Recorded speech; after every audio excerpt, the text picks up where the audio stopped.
गरीब लकड़हारा।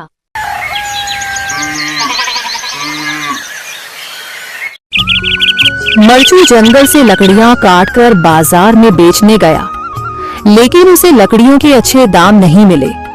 इस पर मरचू ने कहा, अरे भैया, इतने कम पैसे? इन पैसों में तो 2 वक्त का खाना भी नहीं मिलेगा। आप मुझे बहुत ही कम पैसे देते हैं।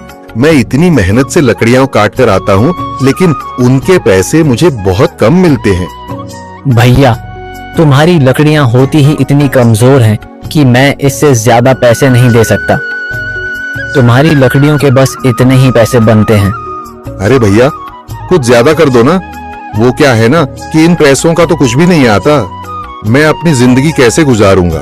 भैया, तुम जाकर अच्छी लकड़ियां लाओ, तभी इन लकड़ियों का अच्छा दाम मिल पाएगा, वरना इन लकड़ियों का तो यही दाम है।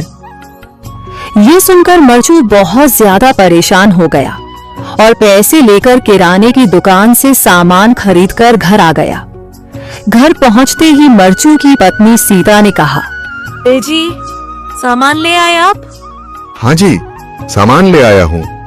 सीता के चेहरे पर खुशी छा जाती है, लेकिन जब उसने सामान देखा, जी, इसमें तो बहुत थोड़ा सामान है। हाँ सीता, मुझे पता है कि यह सामान बहुत थोड़ा है, लेकिन मैं क्या करूं? मेरे पास जितने पैसे थे, मैं उतने का ही सामान लेकर आ गया हूँ। इस तरह हमारा गुजारा कैसे हो पाएगा जी? आपको तो पता ही है कि हम कितनी मुश्किलों से गुजारा करते हैं। हाँ हाँ, मुझे पता है, लेकिन मैं कर भी क्या सकता हूँ? मेरे पास इतने पैसे ही नहीं कि हम एक अच्छी जिंदगी गुजार सकें। इतनी मेहनत कर रहा हूँ, लेकिन फिर भी मेहनत का फल नहीं मिल रहा। इतनी मेहनत से अच्छी लकड़ी काट कर आता हूँ, लेकिन मुनासिब दाम नहीं मिलता। मैं तो बहुत परेशान हूँ। क्या करूँ? कहाँ जाऊँ? अरे जी, आप परेशान न हो, आप कोई और काम देख लें। मैंने कई बार काम तलाशने की कोशिश की, पर किसी ने भी मुझे काम नहीं दिया। ये सुनकर सीता भी काफी ज्यादा परेशान हो गई।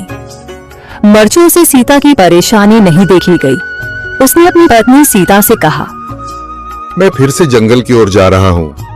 अरे जी, अभी मत जाइए ना, वैसे भी शाम हो रही है। आप कल चले जाइएगा, अभी मत जाइए। ठीक है, अगर तुम रोक रही हो तो मैं नहीं जाता। मैं कल चला जाऊंगा।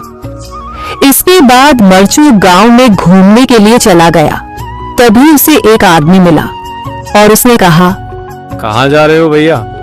और सुनाओ, क्या हाल चाल है? जिंदगी कैसे गुजर रही है?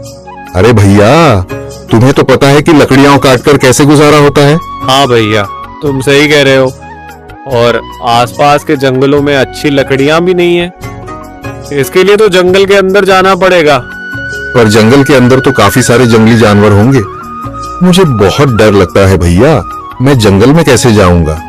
हाँ भैया, जंगली जानवर तो होंगे, लेकिन अच्छी लकड़ियां तो वहीं से ही मिलेंगी।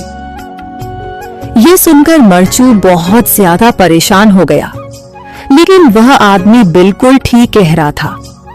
जंगल के किनारे की सारी लकड़ियां कट चुकी थीं। अब सिर्फ जंगल के अंदर ही अच्छी लकड़ियां बची थीं। अगली सुबह मरचू लकड़ियां काटने जंगल की ओर चल पड़ा।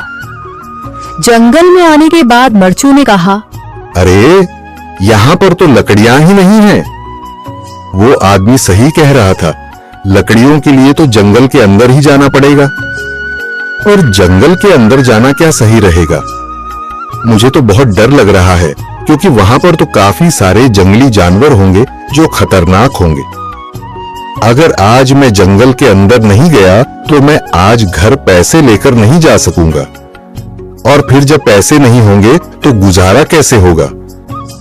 मरचू जंगल के बाहर खड़ा सोचता ही रहा और फिर उसने सोचा, अरे, यहाँ पर भी कोई मजबूत पेड़ दिखाई नहीं दे रहा जिससे मैं लकड़ियां काटकर घर ले जा सकूं। लगता है और अंदर जाना पड़ेगा। यही सोचकर मरचू जंगल के अंदर चला गया। अंदर जाने के बाद उसने इधर उधर पेड़ देखे, पर उसे कोई भी अच्छा पेड़ दिखाई नहीं दिया। यह सोचकर मरचू जंगल के और अंदर चला आया